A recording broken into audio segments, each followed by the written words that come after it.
नमस्कार मित्रांनो. अच्छा, आपण आता 2015चा पेपर घेतला आहे सोबत. चला सुरू करूया. पहिला प्रश्न होता प्रधानमंत्री जनधन योजनाबद्दल होता प्रश्न. त्याच्याबद्दल बघूया आता. तर त्याचं कशासाठी लॉन्च केलं होतं? Promoting financial inclusion in country. सगळ्यात किती पॉझिटिव्ह स्टेटमेंट आहे. Promoting financial inclusion in country, right. खूप वायडर एकदम स्टेटमेंट आहे. ठीक आहे. चला दुसरं बघूया. प्रधानमंत्री जनधन योजना. दुसरा, चला, हे 14th फायनान्स कमिशनवर प्रश्न विचारला होता. तर त्याचं काय आहे, याच्यामध्ये काय गेलं होतं माहिती का? सेंट्रल डिव्हिजिबल पूल होता ना, तर ते 32 पासून 42% गेला शेअर ऑफ स्टेटमध्ये. जे स्टेटचा शेअर असते ना, ते सेंट्रल डिव्हिजिबल पूलमधून 32 पासून 42%वर आणलं होतं, वाढवलं होतं, राईट. शेअर स्टेटमध्ये शेअर टॅक्स शेअर वाढवला होता. चला तिसरं पाहूया. Fortaleza declaration. हे कशासाठी रिलेटेड आहे? हे ब्रिक्स रिलेटेड आहे. Fortaleza declaration. ठीक आहे. Sixth meeting. This declaration establish new development bank with headquarter Shanghai. याच्या आधी शंघाय कशाचं हेडक्वार्टर होतं बघा? याच्या आधी कशाचं होतं शंघाय? ब्रिक्सचंच होतं. ब्रिक्स याच्या आधी क्वेश्चन आलेला होता, राईट. त्याची पहिली समिट झाली ती रशियामध्ये. ठीक आहे. चला, न्यू डेव्हलपमेंट बँक. याच्यामध्ये मला कमेंट करून सांगा कुणाचा शेअर सगळ्यात जास्त आहे न्यू डेव्हलपमेंट बँकमध्ये. ओके. चल, चौथा प्रश्न होता. Decrease in tax to GDP ratio of country indicates which of the following. काय कमी होते बा याच्यामध्ये? काय फरक पडते जर टॅक्स टू GDP रेशो कमी झाल्यामुळे? इकॉनॉमिक ग्रोथ रेट कमी होते. बस. Tax to decrease in GDP to tax रेशोमुळे इकॉनॉमिक ग्रोथ रेट कमी होते. लेस टॅक्स कलेक्शन होते बाबा त्याच्यामुळे काय होते? स्लो इकॉनॉमिक ग्रोथ होती. त्याच्यानंतर काय, डेव्हलप कंट्रीज असतात ना, डेव्हलप्ड, त्यांच्याकडे high tax to GDP ratio असते, बरोबर. रिझन काय? Reason for reduce tax to GDP ratio are subsidies, lax tax collection, tax evasion, म्हणजे टॅक्स भरत नाहीत लोक, एक्सेसिव्ह रेव्हेन्यू एक्सपेंडिचर खूप भलत्या ठिकाणी दुसरीकडेच करतात. हे त्याचे 4 रिझन आहेत. काय सबसिडी देतो आपण, लेक्स टॅक्स कलेक्शन असते, टॅक्स इव्हेजन म्हणजे लोक टॅक्स भरत नाहीत, है ना, लूप होल्स सापडतात त्याच्यामध्ये काही ना काही, आणि लास्टचा काय, रेव्हेन्यू एक्सपेंडिचर कुठं पण करतात, एक्सेसिव्ह असते. ते हे रिझन आहे low tax to GDP ratio. त्याच्यामुळे इकॉनॉमिक ग्रोथ रेट कमी होतो. ठीक आहे. चलो नेक्स्ट पाहूया आता. South Atlantic and south eastern Pacific regions. In the south Atlantic and south eastern Pacific regions tropical latitudes cyclone does not originate. Reason काय? या एरियामध्ये ट्रॉपिकल लॅटिट्यूडमध्ये सायक्लोन ओरिजिनेट होत नाही. कशामुळं? इंटर ट्रॉपिकल कन्व्हर्जन झोनमुळं सेल्डम ऑकर्स. इथं हे होते, इंटर ट्रॉपिकल कन्व्हर्जन झोनमुळं इथं सायक्लोन निर्माण होत नाहीत. हे रिझन आहे त्याचं, बरोबर आहे. चलो, हे इम्पॉर्टंट आहे. जिओग्राफीचे आपल्याला ना कॉन्सेप्ट आलेच पाहिजे की का. हे 15-20 टॉपिक्स असतात जिओग्राफीमध्ये, ते आपल्याला माहीत पाहिजे असतात, किंवा UPSC एक्सपेक्ट करते की आपल्याकडून आपल्याला माहीत पाहिजे. 11वीची NCERT आणि जे काही बहुतेक याचा GC लिओनचे एक पुस्तक आहे, त्याच्यामध्ये सिलेक्टिव्ह चॅप्टर्स करा, ते होऊन जाईल तेवढ्या याच्यावर. 7-8 प्रश्न, 10-12 प्रश्न फसतात त्याच्यावरून, होऊन जातात प्रश्न त्या पुस्तकातून. ठीक आहे. चलो नेक्स्ट पाहूया. क्लायमेटॉलॉजी. GC लिओनमधून क्लायमेटॉलॉजी करा, इम्पॉर्टंट आहे. चलो, यापैकी हे प्रश्न विचारला गेला होता की ईस्टर्न मोस्ट आणि वेस्टर्न मोस्ट स्टेट कोणता आहे? तर ते ईस्टर्न मोस्ट आपला अरुणाचल प्रदेश आणि वेस्टर्न मोस्ट गुजरात. हे सिम्पल आहे. चलो, DPSP प्रिन्सिपल आहे ना, directive principle of state policy, याच्याबद्दल करेक्ट कोणतं विचारलं? तर काय माहिती का? Principle spell out socio economic democracy in country. बरोबर आहे, पॉझिटिव्ह स्टेटमेंट यार. Provisions contained in this principles are not enforceable by any court. बरोबर आहे, हे एन्फोर्सिएबल नाहीत ना, हे फक्त सरकारला गाईडलाईन्स देते, बाबा तुम्ही चांगली वेलफेअर स्टेट हे करा, एकदम करेक्टिव्ह रिस्पॉन्सिबिलिटी ठेवा, सगळ्यांबद्दल एक डेमोक्रेसी ठेवा, सोशल डेमोक्रेसी, इकॉनॉमिक डेमोक्रेसी, हे त्याचे हे प्रिन्सिपल्स आहेत डेमोक्रेसीचे. बरोबर आहे. सॉरी, DPSPचे. तर ते बरोबर आहे, दोन्ही पण बरोबर आहे. ठीक आहे. इंडियाचा टॅक्स टू GDP रेशो, पहिलं थोडंसं माहिती सांगायची राहिली होती. इंडियाचा टॅक्स टू GDP रेशो 3.01% आहे. अमेरिका तरी उदाहरणसाठी, अमेरिकेचा टॅक्स टू GDP रेशो 27% आहे. ॲज अ मेन्समध्ये एक्झाम्पल यूज करू शकतो आपण टॅक्सेशनच्या चॅप्टरमध्ये. काय आलं तर tax to GDP ratio is measure of nations tax revenue relative to size of economy. काय? Tax to GDP ratio is a measure of nations tax revenue relative to size of economy. म्हणजे tax collection किती झाले इकॉनॉमीच्या रिलेटेडला, किती collection झाले आपलं, हे करते tax to GDP ratio. Okay. चलो, हे झालं आपलं. पुढे जाऊया. चलो, सुलतानपूर नॅशनल पार्क हे हरियाणामध्ये आहे. ओके, बर्ड्ससाठी रिलेटेड आहे, बर्ड्स पॅराडाईज. फाउंडर काय आहे, यांचे फाउंडर कोण आहेत? सलीम अली. सलीम अली बर्ड्सच्या रिलेटेड आहेत, फाउंडर आहेत. मेन्समध्ये आपण यूज करू शकतो बर्ड्स रिलेटेड काय एक्झाम्पल आलं तर आपण ते डॉक्टर सलीम अली नाव हे यूज करू शकतो, त्यांचं फाउंडर होते birds paradise. Okay, Gahirmatha beach आहे ओडिशामध्ये, ईस्ट ऑफ भितरकनिका नॅशनल पार्कच्या ईस्टला आहे गहिरमाथा बीच ओडिशामध्ये. ओके, ऑलिव्ह रिडले टर्टलची नेस्टिंग होती, बरोबर. चलो, त्याला बहुतेक अरिबाडा म्हणतात, त्याला अरिबाडा ते नेस्टिंगला प्रोसेसला. चलो, नॅशनल इनोव्हेशन फाउंडेशन काय, ऑटोनॉमस बॉडी आहे, बरोबर. Setup by department of science. Okay, obviously. And technology at Ahmedabad, important आहे, अहमदाबादला आहे, ॲट अहमदाबाद. फॅक्ट आहे नाही, माहीत पाहिजे आपल्याला. याचं एम काय बघा, स्ट्रेंथनिंग ग्रासरूट टेक्नॉलॉजिकल इनोव्हेशन. किती पॉझिटिव्ह स्टेटमेंट आहे. या अशा स्टेटमेंटला काहीतरी चुकीतच बनवणार त्यांनी, बरोबर आहे. सायंटिफिक टर्ममध्ये, नॅरो टर्ममध्ये बनवणार, पण त्याचा खरा उद्देश काय, नॅशनल इनोव्हेशन फाउंडेशन आहे, फाउंडेशन राईट, वेलफेअर करायसाठी आहे काहीतरी. फाउंडेशन म्हणजे वेलफेअर आणि फॅसिलिटी म्हणजे फंड प्रोव्हाइड करणं, हे लक्षात ठेवा. फाउंडेशन म्हणजे काहीतरी वेलफेअर करणार आपण एकदम ग्राउंड लेवलला, किंवा एकदम काहीतरी एकदम वायडर असणार, नॅरो नसणार काही बी, हे त्याचं एम असते बरं काय. आणि त्याची जी फॅक्ट्स असते त्याची ॲटॉनॉमस आहे, काय NGO आहे. NGOसाठी काय असते, इंटरनॅशनल टर्म लागते कोणत्या पण गोष्टीला. ॲम्युनिटी इंटरनॅशनल, हे international, bird life international, right. हे अशा गोष्टी असतात, ते असतात NGO, राईट. इनोव्हेशन फाउंडेशन म्हणजे आपण त्याला काहीतरी चांगलं गोष्टी करणार आहे आपण लोकांसाठी, त्यात हेच करायचं ना, स्ट्रेंथनिंग ग्रासरूट टेक्नॉलॉजिकल इनोव्हेशन. शाळेमध्ये कुठं पण रूरल एरियामध्ये आपल्याला टेक्नॉलॉजिकल इनोव्हेशन करायचं आहे ना, ग्रासरूट लेवललाच करणार, हे स्ट्रेंथन करायचं आहे त्यांना, बरोबर. चलो, आता त्याच्यानंतर आपण जाऊया commissions for agricultural cost, CACP. But commission for agriculture cost price recommends, काय रिकमेंड करते, fair and remunerative price to cabinet committee on economic affairs. हे CACP रिकमेंड करते फेअर अँड FRP रिकमेंड करते कोणाला, कॅबिनेट इकॉनॉमिक अफेअर, CCEA ला recommend करते कोण, CACP. बघा, हे रिकमेंड करते, ठीक आहे. नंतर विच अल्टिमेटली अप्रूव्ह इट, हे अप्रूव्ह करते, CCEA अप्रूव्ह करते आणि CACP रिकमेंड करते FRP शुगर कॅनसाठी, बरोबर आहे. उलटापालटी करू शकतात की बाबा CCEA रिकमेंड करते आणि CACP अप्रूव्ह करते, नाही. CACP हे रिकमेंड करणार, ओनली रिकमेंडरी बॉडी आहे याच्यासाठी, FRPसाठी, आणि CCEA हे अप्रूव्ह करते, बरोबर. प्राईज अप्रूव्ह करणार कोण, CCEA. खूप इम्पॉर्टंट आहे, दरवर्षी घोटाळा करतात या स्टेटमेंटमध्ये. चलो, ऑर्डर कवर्स एंटायर कंट्रीला कव्हर करणार. एक्स्ट्रीम वाटत असेल पण तरी पण हे खूप इम्पॉर्टंट आहे, एंटायर कंट्रीला हे कव्हर करणार. Cabinet committee on economic affairs झालं, चेअर्ड बाय प्राईम मिनिस्टर. मी तुम्हाला सांगलं तशी लिस्ट बनवून टाका, प्राईम मिनिस्टर आणि प्रेसिडेंटची टाकून टाका त्याच्यात, CCEA चेअर्ड बाय प्राईम मिनिस्टर. कधी ना कधी प्राईम मिनिस्टरच्या स्टेटमेंटला प्रेसिडेंट करून टाकतात किंवा होम मिनिस्टर करून टाकतात. हे असे प्रश्न दरवर्षी असतात, एक प्रश्न. त्याच्यामुळे आपल्याला हे माहीत पाहिजे की बा प्राईम मिनिस्टर कोणत्या खात्यामध्ये ओपन झालं आहे, त्याचं कुठं त्याचं वाटा आहे, इम्पॉर्टंट ॲज अ चेअरपर्सन. बस हे कलेक्ट केलेली तुम्ही लिस्ट तयार करा, काय वेळ लागणार नाही. 15-20 वर्षाची PYQ केले, त्याच्यातून तुम्हाला जेवढं मटेरियल भेटलं एका ठिकाणी लिस्ट बनवली, खतम.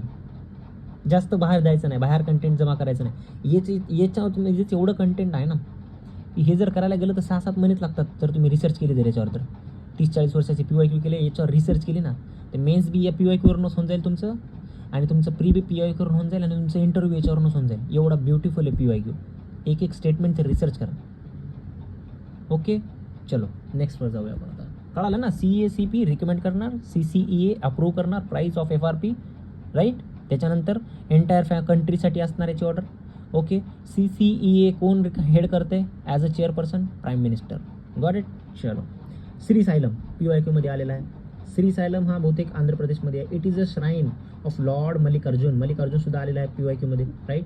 Of flat top Nallamala hills, Andhra Pradesh. बघा, आंध्र प्रदेशमध्ये नल्लमाला हिल्स आहे, ठीक आहे. श्राईन ऑफ लॉर्ड मल्लिकार्जुन आहे तिथं. श्रीसायलम काय आहे, श्राईन आहे, म्हणजे बहुतेक टेम्पल आर्किटेक्चरचाच प्रकार आहे, त्याच्यामध्ये एक श्राईन आहे, तर ते लॉर्ड मल्लिकार्जुनचा ऑन द फ्लॅट टॉपवर आहे, नल्लमाला हिलच्या, बरोबर आहे. This temple is one of the 12 ज्योतिर्लिंगाज. हे श्रीसायलम टेम्पल आहे ना, हे 12 ज्योतिर्लिंगाचा एक टेम्पल आहे. ऑफ लॉर्ड शिवा लॉर्डला हे आहे समर्पित केले. वन ऑफ द 18 शक्तिपीठास ऑफ द गॉडेस पार्वती, आणि एक 18 शक्तिपीठापैकी एक आहे हे मंदिर ऑफ पार्वती गॉडेसचं आहे, पार्वती देवीचं, ठीक आहे. शिवा मल्लिकार्जुन, पार्वती, एक second,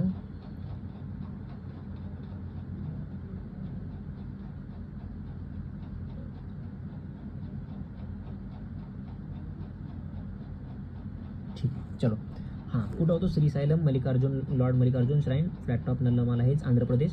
this temple is one of 12 ज्योतिर्लिंगाज of lord Shiva and one of the 18 Shaktipeeths of goddess Parvati.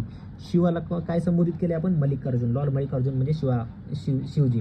आणि पार्वतींना काय आपण हे केले? ब्रह्मरबा राईट, ब्रह्मरंबा. चलो ओमकारेश्वर आलेला आहे PYQ. चलो ही बघूया आपण पहिले. साईट्स 1973 मध्ये गेलेले आहे, लिगली बाइंडिंग आहे साईट्स.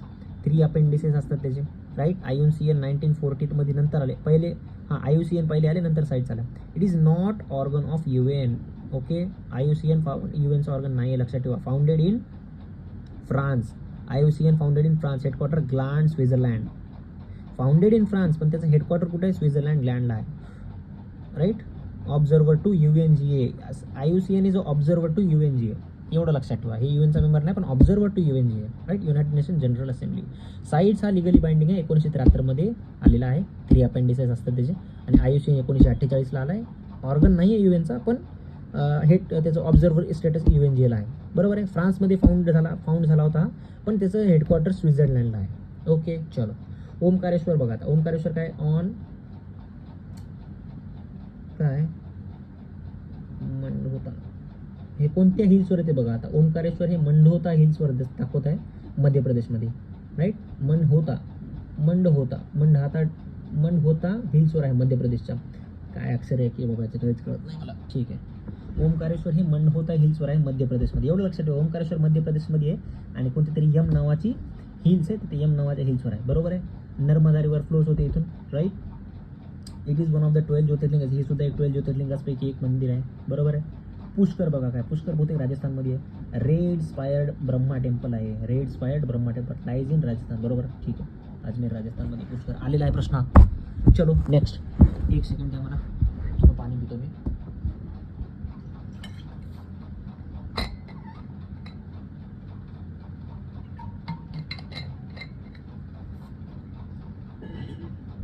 ओके खूप चलो.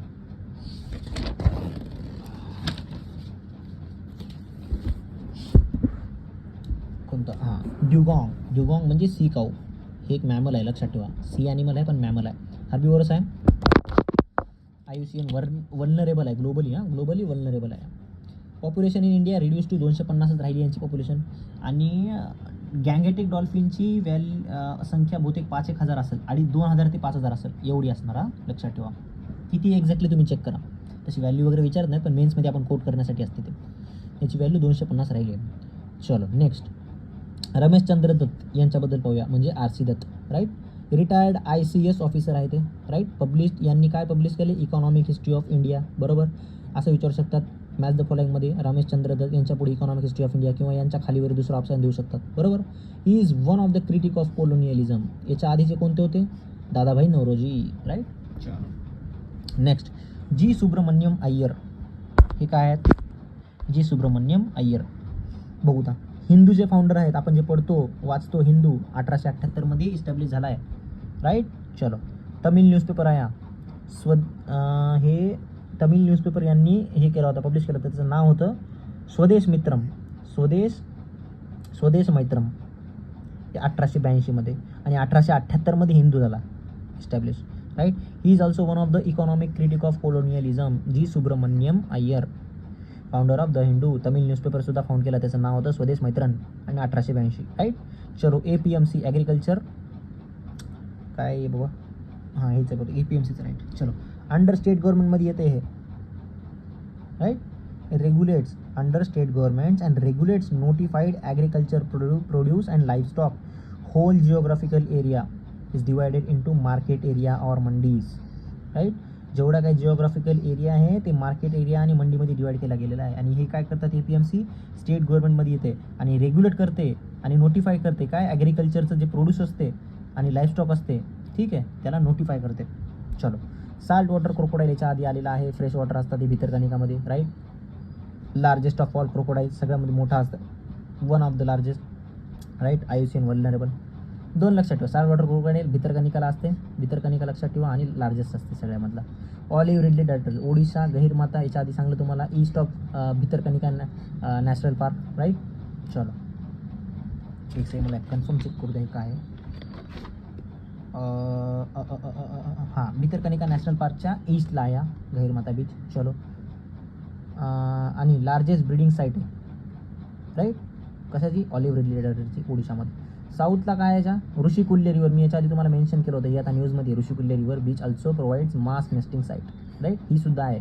ऑप्शनमध्ये जर आलं की which is the mass nesting sites of olive ridley turtles recently in news, आणि जर तुम्हाला गहिरमाथा बीच दिलं नाही आणि जर समजा ऋषिकुल्य रिव्हर दिली, तर हे सुद्धा आहे, राईट. चलो गो ऑन. चलो, काँग्रेस सोशलिस्ट पार्टी, याच्या आधी आलेला आहे प्रश्न. फाउंडेड बाय जयप्रकाश नारायण आणि आचार्य नरेंद्र देव, राईट. JP जयप्रकाश नारायण, त्यांची बुक बघा कोणती होती? वाय सोशलिझम नावाची बुक होती. राम मनोहर लोहियाची जर्नल होती, काँग्रेस सोशलिस्ट नावाची जर्नल होती. लक्षात ठेवा, हे असे विचारतात, त्याच्यापुढे कोण केलं, कोणाचं वर्क आहे असं विचारतात. वाय सोशलिझम कोणाचं आहे? जयप्रकाश नारायण. काँग्रेस सोशलिस्ट कोणाचं आहे? राम मनोहर लोहियांचं आहे, जर्नल आहे, राईट. आणि वरचं बुक होतं work for bringing social upliftment in society. या दोघांनी मिळून काँग्रेस सोशलिस्ट पार्टीचं एम काय होतं? Work for bringing social upliftment in society, right. Congress Socialist Party दोघांनी फॉर्म केली, जयप्रकाश नारायण आणि आचार्य नरेंद्र देव, राईट. पण दोघांच्या पुस्तकांचं नाव अलग अलग आहे. JP नारायणचं अलग आहे, वाय सोशलिझम, आणि राम मनोहर लोहियाची जर्नल आहे ती काँग्रेस सोशलिस्ट नावाची. ओके, चल नेक्स्ट. आईस क्यूबबद्दल प्रश्न होता. It is world's largest neutrino. Ice cube, it is world's largest neutrino detector आहे आईस क्यूब, बरोबर. साऊथ पोलला आहे. न्यूट्रिनोज काय बघा आता. These are high energy astronomical messengers which provide information to probe most violent astrophysical resources like exploding stars, gamma rays, burst. Ice cubes is a collaboration of 12 countries, right. Is institution and many scientist. 53 institutions आहे त्याच्यामध्ये. अजून एकदा बोलतो बघा, ice cube काय माहिती आहे का? हे साऊथ पोलला एक डिटेक्टर आहे, न्यूट्रिनो डिटेक्टर आहे, वर्ल्डचं सगळ्यात लार्जेस्ट, राईट. ते काय असतात? न्यूट्रिनोज ॲस्ट्रॉनॉमिकल मॅसेंजर्स असतात हाय एनर्जीचे, विच काय प्रोव्हाइड करतात? आपल्याला इन्फॉर्मेशन प्रोव्हाइड करतात. कशाबद्दल? की व्हायलेंट जे ॲस्ट्रोफिजिकल रिसोर्सेस असतात, एक्सप्लोडिंग स्टार कसं होतं, कसं गॅमा रेज बस्ट होतात, हे आपल्याला त्याच्याबद्दल इन्फॉर्मेशन देते. ते त्याची साईट आहे, डिटेक्ट करण्याची जी साईट आहे न्यूट्रिनो डिटेक्टर, याला म्हणतात आईस क्यूब. हे कुठं आहे? साऊथ पोलला आहे, लक्षात ठेवा. याच्यामध्ये 12 कंट्रीज येतात आणि 53 इन्स्टिट्यूशन असतात, आणि मेनी सायंटिस्ट यासोबत कोलॅबरेट करतात आईस क्यूबसोबत, बरोबर. चल next. Near field communication technology, NFCT. चलो, कॉन्टॅक्टलेस कम्युनिकेशन असते, राईट. कॉन्टॅक्टलेस कम्युनिकेशन टेक्नॉलॉजी असते based on electromagnetic radio frequency. तुम्हाला हे लक्षात येते का? तुम्ही ते आपण मॉलमध्ये वगैरे गेलं तर ते हे असतात बघा, T-shirts वगैरे, नाही तर कोणत्या पण गोष्टीला मॅग्नेट्स लावलेले असतात, त्याच्यावरून आपण ते स्कॅन करतात, तर ते असते NFCT. किंवा आपण वॉलेटमध्ये आपल्या चिप असते बघा इलेक्ट्रोमॅग्नेटिक, ती आपण स्कॅन करतो, तर ते असते technology, near field communication technology, right. NFT म्हणतात त्याला. Sure, it uses base frequency of 13.15 megahertz, right? NFC technology is designed for an operating distance of few centimeters, right? Few centimeters. This makes difficult for attackers to record communication as compared to other wireless technology. म्हणजे याचं काय असते, फायदा काय असते म्हणजे आपल्याला फक्त 3 ते 4 सेंटीमीटरचंच आपल्याला हे असते गॅप. त्या गॅपमधूनच आपण ती टेक्नॉलॉजी तेवढ्या लेवलपुरतीच बनलेली आहे, त्याच्यापेक्षा जास्त लांब नाही जाऊ शकत. खूप जवळून आपल्याला हे करावं लागते ती टेक्नॉलॉजीचा यूज, त्याच्यामुळेच ते फायदा आहे त्याचा. अटॅकर्स त्याला डायरेक्ट वायरस टेक्नॉलॉजी असल्यामुळे त्याला अटॅक करू शकत नाहीत. सगळ्यात सेफेस्ट आहे. ओके, चलो, सगळ्यात सेफेस्ट म्हणण्यापेक्षा वन ऑफ द सेफेस्ट आहे. कॉन्टॅक्टलेस आहे, इलेक्ट्रोमॅग्नेटिक रेडिओ फ्रिक्वेन्सी असते याच्यात, राईट. फ्रिक्वेन्सी लक्षात ठेवण्याची गरज नाही, पण 13.15 मेगाहर्ट्ज फ्रिक्वेन्सी लक्षात ठेवा. ही टेक्नॉलॉजी कशासाठी डिझाईन केली? Operating distance of few centimetres, like 3 to 4 centimetres, 1 to 4 centimetres. Makes difficult for attackers to record communication as compared to other wireless technology. Done. Chalo. India has full current account convertibility since 1991. Current account convertibility आपल्याला 1951 पासून झालेली आहे या रिफॉर्ममध्ये, right. But India has partial capital account convertibility. कमेंटमध्ये सांगा इंडियाची आता करंटमध्ये कॅपिटल अकाउंट कन्व्हर्टिबिलिटी आहे का फुलवाली. हां, convertibility is determined by demand and supply forces. याच्यावर डिपेंड असते बघा कन्व्हर्टिबिलिटी कशी करू शकतो आपण. ओके, चलो. नेक्स्ट इंडियन मेडिव्हियल स्टेट आहे